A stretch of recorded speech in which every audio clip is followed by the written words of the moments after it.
నమస్తే welcome to our channel నేను మేస్సరి ఏపీలో ఎన్నికల హడావిడి ప్రచారం మాత్రం జోరుగా సాగుతుందని అనుకోవాలి. ఎందుకంటే జగన్మోహన్ రెడ్డి గారు ఇంకా పవన్ కళ్యాణ్ మధ్యన మాటల యుద్ధం జరుగుతుందా అనిపిస్తుంది. ఎందుకంటే పవన్ కళ్యాణ్ గారు అయితే కొన్ని వ్యాఖ్యలు చేశారు. అదేంటంటే ఏపీ సీఎం జగన్మోహన్ రెడ్డి గారి గురించి ప్రత్యేకంగా ఒక జైలు కట్టిస్తా అని చెప్పేసి కొన్ని వ్యాఖ్యలు అయితే చేశారు. అయితే ఈ అంశానికి సంబంధించి మనకి వివరించడానికి మనతో పాటు ఉన్నారు ప్రముఖ senior journalist political analyst CS Rao గారు.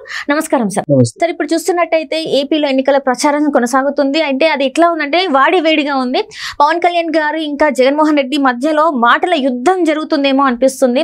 పవన్ కళ్యాణ్ గారు అయితే కొన్ని వ్యాఖ్యలు చేశారు. ఏంటంటే జగన్మోహన్ రెడ్డి గారి గురించి ఒక ప్రత్యేక జైలు కట్టిస్తానని చెప్పడం జరిగింది. సో ఈ అంశాన్ని మనం ఎలా చూడాలి, అసలు దీన్ని ఎలా అనుకోవాలి సార్? ఆ వ్యాఖ్యలు పవన్ కళ్యాణ్ ఎందుకు చేయాల్సి వచ్చిందనంటే జగన్మోహన్ రెడ్డి రోజు రోజుకి పవన్ కళ్యాణ్ని రెచ్చగొడుతూ ఉన్నాడు. ఎన్నికల సందర్భంగా పాలసీకి సంబంధించినటువంటి మ్యాటర్స్, పరిపాలనకు సంబంధించినటువంటి మ్యాటర్లు మాట్లాడకుండా ప్రజల దగ్గరికి వెళ్ళి పవన్ కళ్యాణ్ వ్యక్తిగతమైనటువంటి జీవితంలోకి వ్యక్తిత్వ హననం చేసేటువంటి ప్రయత్నం చేస్తున్నాడు జగన్మోహన్ రెడ్డి. ఆ ఫీలింగ్ తోటి జనసేన ఉంది. ఎందుకంటే ప్రతిసారి ఏ సభలకు వెళ్ళినా కానీ 4 పెళ్ళిళ్ళు అని అంటూ ఉన్నారు. కారులు మార్చినట్టు పెళ్ళాలను మార్చేస్తున్నాడు పవన్ కళ్యాణ్ అనేటువంటి డైలాగులు జగన్మోహన్ రెడ్డి వాడుతున్నారు. ప్రత్యేకించి ఎక్కడ ఆ డైలాగులు ఎక్కువ వాడుతున్నారు అని అంటే గోదావరి జిల్లాలో ఎక్కువ వాడుతున్నారు. కారణం ఏంటంటే గోదావరి జిల్లాలో ఎక్కువగా జనసేన పోటీలో ఉంది. జనసేన అభ్యర్థులు కూడా పోటీలో ఉన్నారు. ప్లస్ పవన్ సామాజిక వర్గం ఎక్కువగా ఉండేది కూడా గోదావరి జిల్లాలోనే. అందుకే అక్కడ పవన్ పర్సనాలిటీని డ్యామేజ్ చేస్తే ఆ సామాజిక వర్గానికి సంబంధించినటువంటి కొంతమంది అయినా పవన్ కళ్యాణ్కి దూరం అవుతారు అనేటువంటి ఒక ఆలోచన బహుశా ఉండొచ్చు జగన్మోహన్ రెడ్డికి. అందుకే పవన్ యొక్క వ్యక్తిగత జీవితంలోకి తొంగి చూసుకున్నాడు ప్రతిసారి జగన్మోహన్ రెడ్డి. 4 పెళ్ళిళ్ళు అంటున్నారు. కార్లు మార్చినట్టు పారుస్తున్నారు 4 పెళ్ళిళ్ళు అని. దాని మీద చాలా సీరియస్గా రియాక్ట్ అయ్యాడు పవన్ కళ్యాణ్. ఏం రియాక్ట్ అయ్యాడు? పెళ్ళాం అనే మాట అనేది వాడుతున్నావు కాబట్టి నేను నీ ధర్మపత్ని భారతీరెడ్డికి చెప్తాను, నీ నోరు అదుపులో పెట్టుకోమని. నేను గనక భారతీరెడ్డి గురించి కూడా నేను ఎలాగా మాట్లాడితే సభ్యత కాదు కాబట్టి నేను కామ్గుంటున్నాను, నేను కూడా మాట్లాడగలను అనేటువంటి వ్యాఖ్యలు చాలా తీవ్రంగా చేశాడు పవన్ కళ్యాణ్. దానికి అదనంగా ఏం చెప్పాడంటే అన్ని వ్యాఖ్యలు చేసినప్పటికి కూడా జగన్మోహన్ రెడ్డి ఈ పెళ్ళాల వ్యవహారం ఆగలేదు. ఈయన ఇంకా కొద్దిగా ఫోర్స్గా వెళ్తున్నారు. ఇద్దరు ఇప్పుడు గోదావరి జిల్లాలో ఉన్నారు ప్రచారంలో.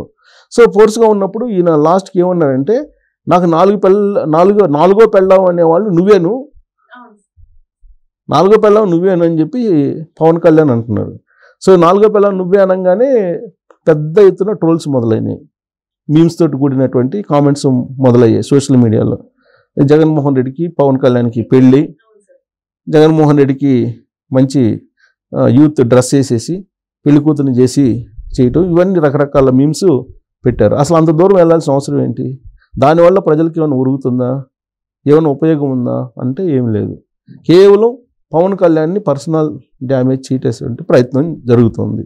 అందుకే పవన్ కళ్యాణ్ ఇంకొక అడుగు ముందుకేసి ఏం చెప్తున్నాడంటే 4 పెళ్ళాన్ని నువ్వే అని చెప్పి అన్నప్పటికీ కూడా ఆయన డైలాగుల్లో మార్పు రాలా జగన్మోహన్ రెడ్డిలో. అందుకే ఆయన ఏం చెప్పాడంటే నువ్వు 5 సంవత్సరాల పాటు పరిపాలన చేసావు, ఇప్పటికే చాలా అవినీతి చేస్తున్నావు, నిన్ను జైల్లో పెట్టేయటం ఖాయం, నీకు ప్రత్యేకమైనటువంటి సెంట్రల్ జైలుని కట్టిస్తాము మోడీ చెప్పి, ఇది మోడీ గ్యారంటీలో భాగంగా నేను చెప్పిస్తాను అన్నాడు. అంటే మోడీ గ్యారంటీ అంటే 2047కి భారతదేశాన్ని నెంబర్ 1 చేస్తున్న ప్రపంచంలో అనేది మోడీ గ్యారంటీ. మోడీ గ్యారంటీ పేరుతో భారతదేశం వ్యాప్తంగా కూడా ప్రచారం చేస్తూ ఉన్నారు బీజేపీ. అందుకే మోడీ గ్యారంటీలో భాగంగా ప్రత్యేకమైనటువంటి జైలుని జగన్మోహన్ రెడ్డికి కట్టిస్తాము, సెంట్రల్ జైలుని ఒకటి ఏర్పాటు చేస్తాం, కావాల్సిన చోట ఒకటి మోడీ గ్యారంటీలో కట్టించి దాంట్లో పెడతాం, నిన్ను ఖచ్చితంగా జైలుకి పంపిస్తాము అని చెప్పి పవన్ కళ్యాణ్ సరికొత్త ప్రచారానికి మొదలుపెట్టాడు. దానికి కారణం ఏంటంటే ఇప్పటికే ఆల్మోస్ట్ సిబిఐ కానీ ఈడీ కేసులు కానీ దాదాపుగా 18 కేసులు ఉన్నాయి జగన్మోహన్ రెడ్డి మీద. ఆ కేసులకు సంబంధించి 16 నెలల పాటు 6093 ఖైదీ నెంబర్, దాంతో ఆయన జైల్లో ఉన్నాడు. 6093 ఖైదీ నెంబర్ నెంబరు ఆయన పేరు, దాంతో ఉన్నారు, జైల్లో ఉండొచ్చాడు జగన్మోహన్ రెడ్డి. సో మిగిలినటువంటి జీవితకాలం కూడా నేను జైల్లో పెట్టడానికి రెడీగా ఉన్నాము.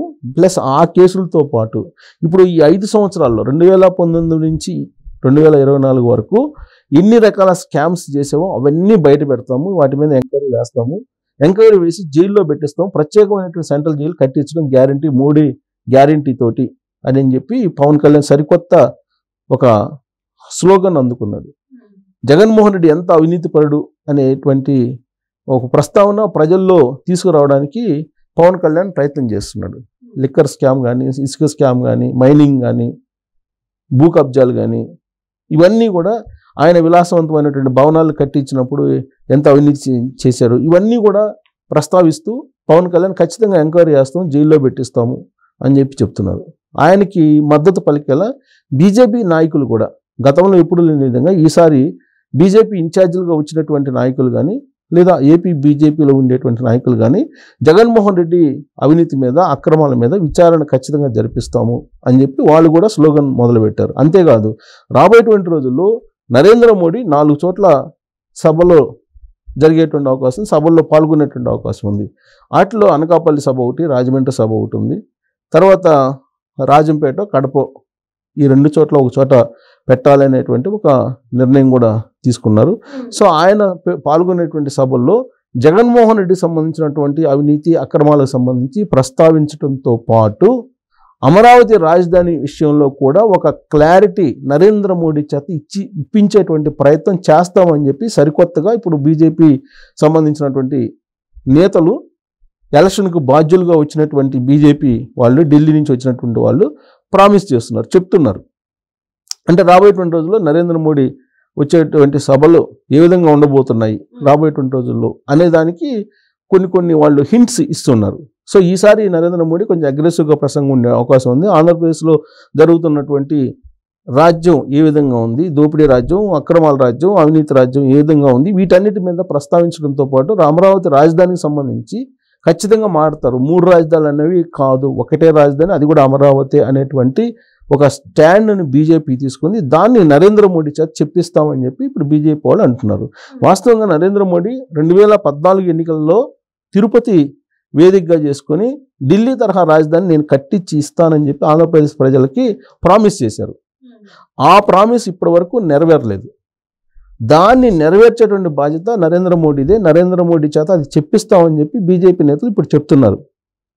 సో అది చెప్పడంతో పాటు 2019 నుంచి ఇప్పటి వరకు ఆంధ్రప్రదేశ్లో జరిగినటువంటి కార్యక్రమాలు ఏవైతే ఉన్నాయో, సిండికేట్ వ్యవహారాలు, ఇసుక సిండికేట్ కానీ, మద్యం సిండికేట్ కానీ, వీటి మీద ఖచ్చితంగా ఎంక్వైరీ వేసి జగన్మోహన్ రెడ్డిని శిక్షిస్తాము అనేటువంటి మాట నరేంద్ర మోడీ చేతనే చెప్పిస్తామని చెప్పి బీజేపీ నేతలు చెప్తున్నారు. దానికి ఇప్పుడు మరింత పొదును పెడుతూ పవన్ కళ్యాణ్ ఖచ్చితంగా జైల్లో పెట్టిస్తాము జగన్మోహన్ రెడ్డిని, ఒక సెంట్రల్ జైలుని ప్రత్యేకంగా కట్టిస్తాము మోడీ గ్యారంటీలో భాగంగా అనేటువంటి ఒక స్లోగన్ తీసుకొని ఇకనైనా 4 పెళ్ళిళ్ళ వ్యవహారాన్ని మానుకొని నువ్వు ఏం చేసావో 2019 నుంచి ఇప్పటి వరకు అది చెప్పు ప్రజలకి. నన్ను విమర్శించినంత వల్ల నీకు వచ్చేది వంటిది ఏమీ లేదు, ప్రజల్ని అనవసరంగా తప్పుదోవ పట్టించొద్దు అని చెప్పి పవన్ కళ్యాణ్ ఒక వార్నింగ్ జగన్మోహన్ రెడ్డికి ఇచ్చారు. సో ఇప్పుడు జగన్మోహన్ రెడ్డి మళ్ళీ ఇప్పుడు కొత్తగా ఎలాంటి కామెంట్స్ చేస్తారు అనేది చూడాలి. ఆ కామెంట్స్కి ఎలాగూ పవన్ కళ్యాణ్ రెస్పాండ్ అవుతారు. అల్టిమేట్గా ఏంటంటే జైల్లో పెట్టిస్తాను నిన్ను ఖచ్చితంగా అని చెప్పి చెప్తున్నారు. పవన్ కళ్యాణ్ ఏదైతే చెప్తున్నారో ప్రజలకి అది చేసేంత వరకు కూడా ఆయన రేపటి గవర్నమెంట్ వచ్చిన తర్వాత డెఫినెట్గా డిమాండ్ చేస్తూనే ఉంటాడు, ప్రశ్నిస్తూనే ఉంటాడు. ప్రశ్నించడానికి ముందు ఉంటాడు పవన్ కళ్యాణ్. కాబట్టి కూటమి అధికారంలోకి వచ్చిన తర్వాత నుంచి పవన్ కళ్యాణ్ డిమాండ్ చేసేటువంటిది ఏంటంటే జగన్మోహన్ రెడ్డి నేను జైల్లో పెట్టిస్తానని చెప్పాను ప్రజలకి ఎన్నికల సందర్భంగా, కాబట్టి మీరు ఎప్పుడు పెట్టిస్తారని చెప్పి బీజేపీని అడుగుతారు, తెలుగుదేశం పార్టీని కూడా అడిగేటువంటి అవకాశం.